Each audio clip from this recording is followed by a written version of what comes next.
आप लोगों को कहा जाता है कि हमने गुरुजी के लिए वकील खड़े कर रखे हैं, 38 वकील खड़े कर रखे हैं, सुप्रीम कोर्ट के वरिष्ठ अधिवक्ता एपी सिंह जैसे वकील हमने खड़े कर रखे हैं, चंडीगढ़ हाई कोर्ट के वरिष्ठ अधिवक्ता गर्ग नरवाने वाले जैसे वकील हमने खड़े कर रखे हैं।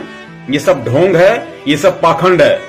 आपको बता देते हैं अगर नहीं पता है तो, संत रामपाल जी महाराज जी का एक भी वकील इनमें से नहीं है।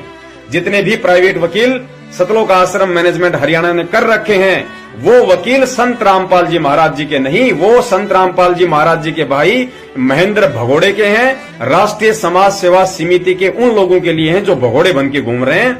वो केवल कोर्ट में जाकर बचाव संत रामपाल जी महाराज जी का नहीं, बल्कि उन लोगों का करते हैं जो लोग उनको पैसे देते हैं और जो लोग भगोड़े बन के घूम रहे हैं। क्योंकि विचार करना, यदि एपी सिंह वकील या अन्य जितने भी वकील हैं जो अपने आप को सुपीरियर समझते हैं, सुपीरियर कहते हैं, और संगत उनके पर लट्टू की तरफ फिदा हो जाती है अनजाने में, यदि वो वकील संत रामपाल जी महाराज जी के होते और संत रामपाल जी महाराज जी के लिए यदि निष्पक्ष होकर सच्ची नीयत से यदि वो मुकदमे लड़ते, तो संत रामपाल जी महाराज जी ने जो बयान दे रखे ना, उनको कोर्ट के सामने पेश करते वो लोग। अरे संत रामपाल जी महाराज जी ने सबसे बड़ा बयान बरवाला कांड के बाद मीडिया को दिया था, क्योंकि संत के वचन दोगले नहीं होते। संत वही बयान देगा जो बयान उसने मीडिया को दिया है पूरी दुनिया के सामने, और कोर्ट में भी उसने वही बयान दिए हैं। हम अखबारों के कटिंग आप लोगों को भेज चुके हैं, और कुछ सबूत हमने थोड़े बहुत निकलवाए हैं बरवाला कांड के कुछ एक मुकदमों के, वो भी हम संगत में भेज चुके हैं। तो संत रामपाल जी महाराज जी ने भरी मीडिया के सामने, पूरी दुनिया के सामने कहा था अपने बयानों में कि राष्ट्रीय समाज सेवा समिति मेरी नहीं है और मुझे आश्रम के अंदर रोक के रखा हुआ था। मैं तो तारीख पे जाना चाहता था। ये लोग पंचकुला से मेरी गाड़ी को वापस घेर के ले आए, और जो लोग यहां मरे हैं उनके मरने का मुझे बड़ा अफसोस है। और ये जो जितने भी कमांडो थे काले कपड़े पहने हुए, ये मेरे नहीं, ये राष्ट्रीय समाज सेवा समिति के गुंडे थे। Self-proclaimed Godman Rampal, who is just been taken from the Panchkula Civil Hospital for interrogation and will be produced before the court at 2 o'clock, has just spoken to reporters saying he hasn't used followers as a shield.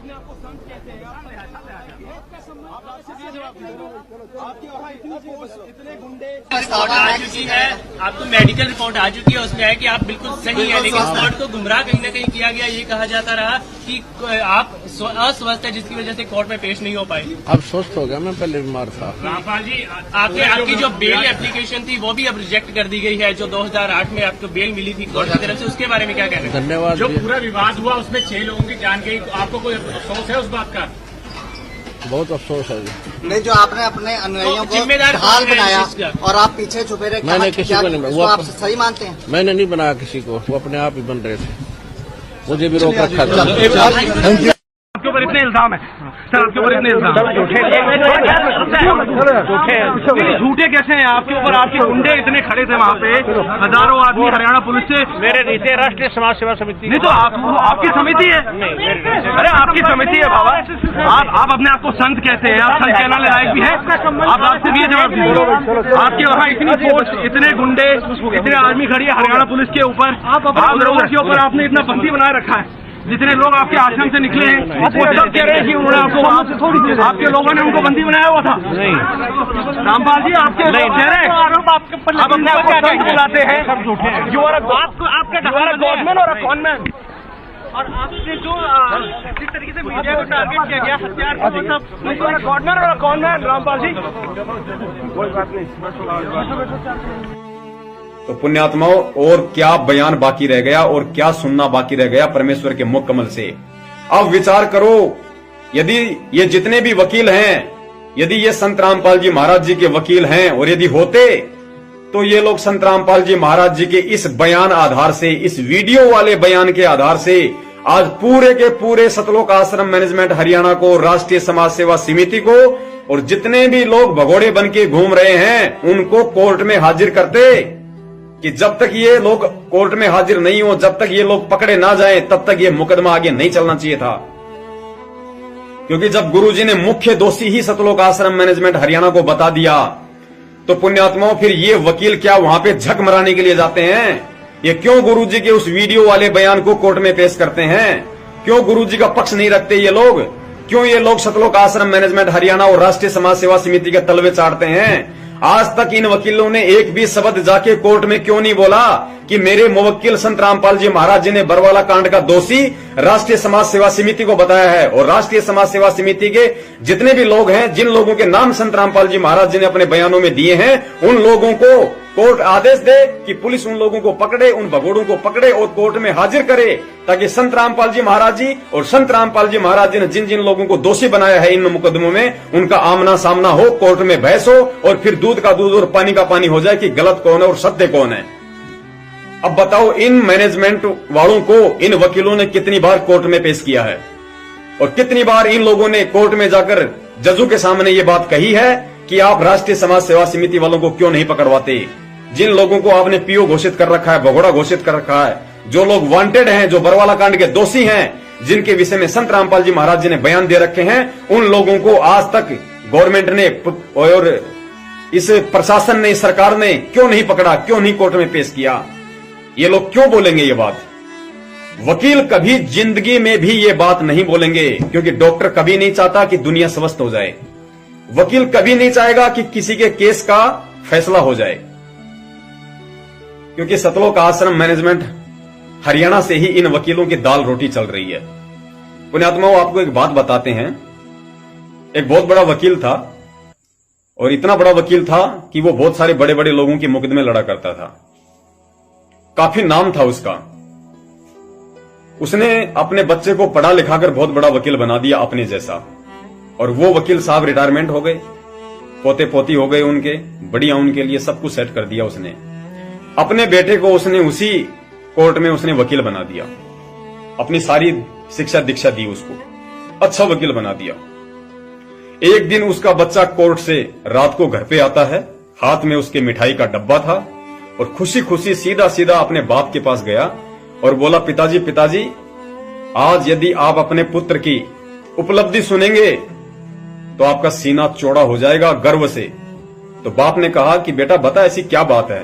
बोला, पहले आप मुंह मीठा करो। उसने एक लड्डू निकाला, पिता के हाथ में दिया, तो पिता ने कहा कि रे पहले बात तो बता क्या है, ऐसा कौन सा तीर मार के आ गए जो तेरा बाप इतना खुश हो जाएगा। तो उसके बेटे ने कहा कि पिताजी, आप सेठ हल्दीराम का पिछले 40 साल से मुकदमा लड़ रहे थे। हाँ, बोला बेटा मैं लड़ रहा था। बोला, पिताजी पिछले 40 साल से आप उस मुकदमे को नहीं सुलझा पाए, और आपका बेटा आज उस मुकदमे को सुलझा के आ गया, आज हल्दीराम के बेटों को न्याय दिलवा के आ गया। इससे बड़ी खुशी की बात और क्या होगी। मुंह मीठा करो पिताजी। तो उसके पिता ने क्या किया, वो मिठाई का डब्बा तो रखा नीचे, और एक उसके कान के नीचे लगाई खींच के, और बोला, हरामखोर,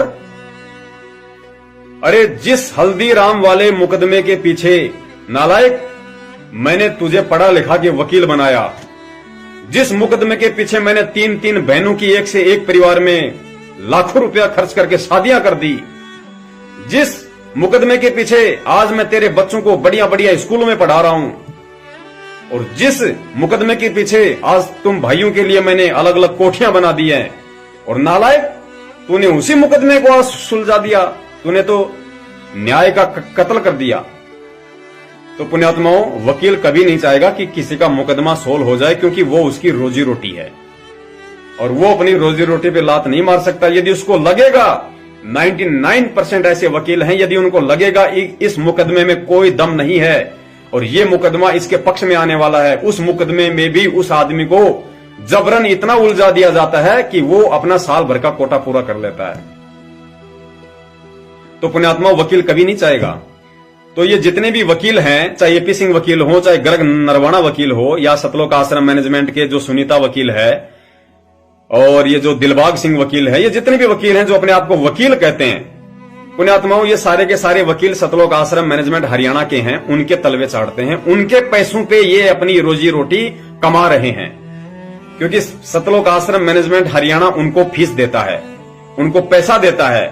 तो पुण्यात्माओं, यदि सतलोक आश्रम मैनेजमेंट हरियाणा आप और हम भक्तों की जेब काट के उन वकीलों को पैसा दे रहा है, तो वकील तो उसी की गाएगा जो उसको फीस देता है। तो आप मुझे ये बता दो कि ये वकील संत रामपाल जी महाराज जी के खिलाफ इस राष्ट्रीय समाज सेवा समिति को कोर्ट में क्यों पेश करेंगे, और क्यों ये संत रामपाल जी महाराज जी का सही पक्ष कोर्ट में रखेंगे? कभी जिंदगी में नहीं रखेंगे ये लोग। तो तो आप लोगों ने आंखें खोलनी चाहिए पिछले 4 साल से।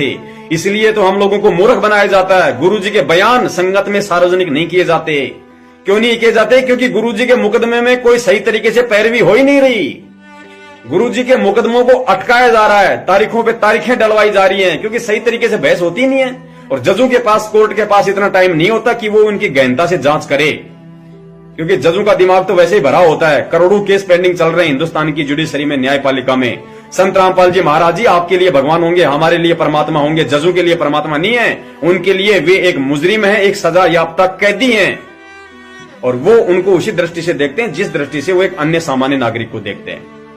तो आप और हमारे को मूर्ख बना के, हमारे कंधे पर बंदूक रखकर, हमारे से ही पैसा लेकर, हमारे से दान लेकर, हमारे से पैसा लेकर, वही दान का पैसा गुरुजी के खिलाफ यूज किया जा रहा है इन वकीलों को देकर, क्योंकि ये वकील गुरुजी के खिलाफ काम कर रहे हैं। तो पुण्यात्मो, आपका दान आपके ही गुरु के खिलाफ यूज में हो रहा है, तो हमसे बड़ा गुरुद्रोही और कौन होगा? इसलिए ये लोग गुरुजी के बयान संगत में पारित नहीं करते, क्योंकि अगर बयान संगत में भेज देंगे तो संगत को मालूम पड़ जाएगा कि इन वकीलों ने आज तक किया क्या है। आप लोगों को मूर्ख बना दिया जाता है। फला दिन गुरुजी की हिसार में तारीख है, आप लोग वहां पे सज धज के, वहां पे मतलब बनाजी बन के आप वहां चले जाते हो। आपको पता ही नहीं गुरुजी का कौन से केस में तारीख है, और जिस केस में गुरुजी की तारीख है उस केस में क्या हो रहा है, उस केस में कौन वकील है, उस केस में कब से बहस चल रही है, उस केस में क्या रिजल्ट आता है, आज के मुकदमे में क्या हुआ, आपको कुछ नहीं बताया जाता। आपको अगर बताया जाता है तो 2 बजे बताया जाता है कि गुरुजी की तारीख हो चुकी है, अब सब अपने घर जा सकते हो। और आप लोग अपना बोरिया बिस्तर बांध के गधे की तरह जाते हो और सुअर की तरह वहां से वापस आ जाते हो। इससे ज्यादा आप लोगों को कोई मतलब नहीं है, ना है आपको बताया जाता है और ना आप लोगों की पूछने की हिम्मत है। आप पूछ ही नहीं सकते आप किसी से, और पूछ के देख लो आप लोग, मालूम पड़ जाएगा कि पूछना क्या होता है। या तो घर पे आके आपकी रीढ़ की हड्डी तोड़ के जाएंगे दास की तरह, या आपको गुरुद्रोही घोषित कर दिया जाएगा। 2 ही काम होंगे आपके साथ अगर आपने सच्चाई के खिलाफ आवाज उठाई तो। इसलिए दास निवेदन करता है इस मूर्ख संगत से कि अंधकार में जीते रहो, अंधकार में जीते रहो, अंधेरे में तीर मारते रहो, इशार तारीखों पे जाते रहो, मैनेजमेंट को दान देते रहो, गुरुजी को बदनाम करते रहो। सच्चाई के लिए आवाज मत उठा देना, वरना तुम गुरुद्रोही हो जाओगे दास की तरह। हाँ, और गुरुद्रोही हो गए तो सतलोक नहीं जा पाओगे, फिर तुम्हारा तो मिशन रुक जाएगा, मानव जीवन तुम्हारा बर्बाद हो जाएगा, तुम्हारी भक्ति बर्बाद हो जाएगी अगर तुमने सत्य बोल दिया तो। अगर तुमने मैनेजमेंट से सवाल कर लिए तो गुरुजी नाराज हो जाएंगे, तुम्हें गुरुद्रोही घोषित कर देंगे। इसलिए दास का निवेदन है, अपनी अपनी औरतों के हाथों से चूड़ियां निकलवा के अपने हाथों में पैर के और अपने घर पे बैठ जाओ छुप के। सच्चाई मत बोलना, सच्चाई का साथ मत देना। अगर सच्चाई का साथ दे दिया तो कल को दुनिया तुम्हारे को धिक्कारेगी कि देखो संत रामपाल जी महाराज जी के भगत भी सच्चाई का साथ देने लग गए। तो भाई अपने अपने घरों में बैठे रहो बहुत शांति से। गुरुजी दुखी हो रहे हैं, बहुत अच्छी बात है। गुरुजी हमेशा दुखी होते हैं, परमात्मा हमेशा दुखी होते हैं। हम गधों के पीछे, वो परमात्मा सतयुग से दुखी होता आ रहा है, इस कलयुग में भी दुखी हो लेगा, कोई बड़ी बात नहीं है। बोलने दो परमात्मा को दुखी, उनकी आदत है दुखी होने की, उनको होना है दुखी। आप मत आना सामने, हाथ जोड़ के निवेदन है, घरों में बैठे रहो। जब गुरुजी अगर आ जाएं, हमारा अगर सौभाग्य हो, और यदि गुरुजी आ जाएं तो फिर से पीछे पीछे लग जाना, फिर चले जाएं तो फिर चले जाना, अपने घर पे बैठ जाना, आवाज मत उठाना, वरना रीढ़ की हड्डी तोड़ दी जाएगी तुम लोगों की, ध्यान रखना।